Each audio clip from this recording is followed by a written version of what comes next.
बिस्मिल्लाहिर्रहमानिर्रहीम। मैं कैसर अब्बास जाफरी और तुसी वेख रहे हो जाफरी फूड ऑफिशियल। उम्मीद करदा कि रब्बे करीम दे फजलो करम दे नाल तुसी सारे खैर आफियत दे नाल होसो।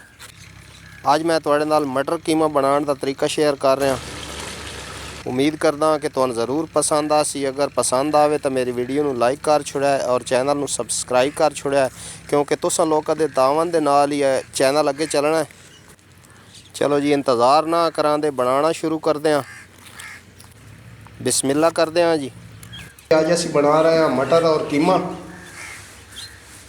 2.5 किलो साढ़े को मटर आन, असा इन्हों के छिलके उतार के इन्हों के दाने कढ़ लेने। 2 किलो साढ़े को कीमा है, बीफ कीमा है।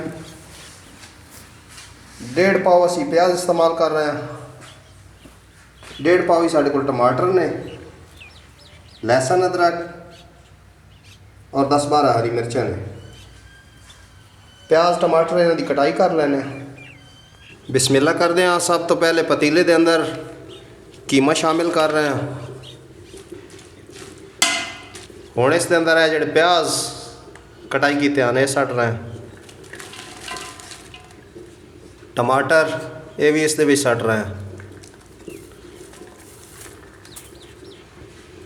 सब्ज़ मिर्च ये भी इस सट रहे हैं। इस दे अंदर 1 लीटर पानी शामिल कर रहे हैं। हुण है साढ़े कोल चंद खड़े मसाले ने। 2 टुकड़े दालचीनी दे ने, 1.5 फुल बादियान है, 2 वड्डियां लाचियां ने, 5-6 लौंग ने ते जैवतरी ये भी इस दे विच सट रहे हैं।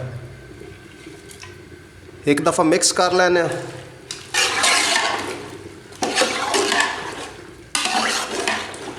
और 2 चम्मच नमक इस दे विच सट रहे हैं।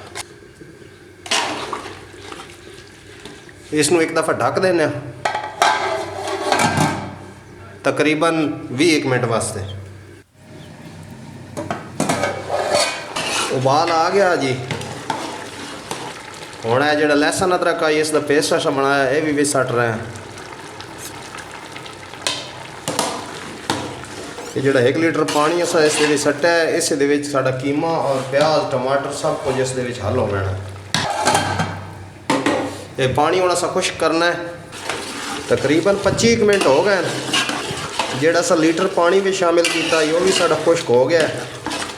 प्याज टमाटर वो भी गल गए ने, बिल्कुल एक जान हो गए ने।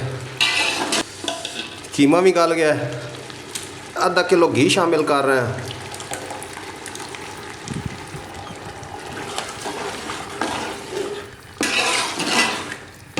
माशाल्लाह देखो कितना प्यारा कलर आया। आधा किलो घी भी इस सट देता है।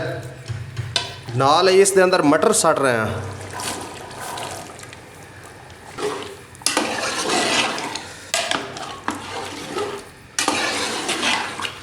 इत्थे हुण कम अज़ कम मटर दी और कीमे दी 10 तो 15 मिनट बुनाई करनी है।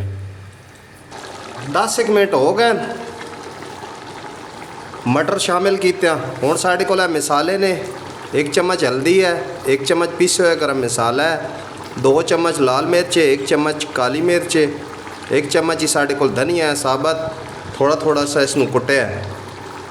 ये हुण इस दे सट रहे हैं। नमक क्योंकि असा पहले शामिल कर दिता ही इस दे अंदर, लिहाजा हुण मसाले सट रहे हैं।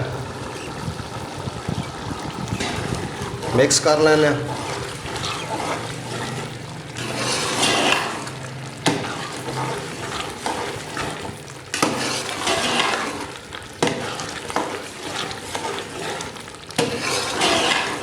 पाँच तो 7 मिनट और इसकी बुनाई करसा इत्थे। जेड़ा साडा कीमा और मटर घी छोड़ना और जेड़े मसाले सट्टे ने उन्होंने भी बुनाई अच्छी तरह हो वजे। माशाल्लाह बुनाई अस अच्छी तरह कर ली है। घी भी छोड़ गए है, वेख लो सारा घी है।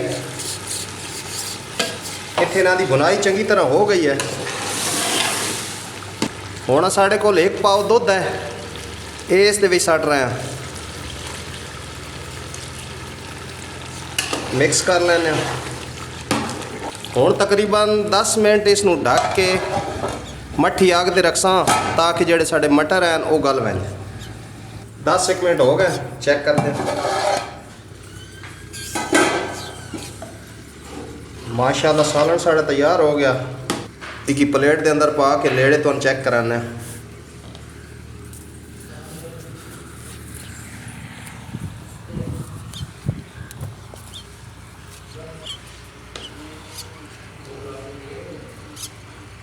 माशाल्लाह है, वेखो कितना ज़बरदस्त मटर कीमा साडा बन के तैयार होया है। माशाल्लाह माशाल्लाह।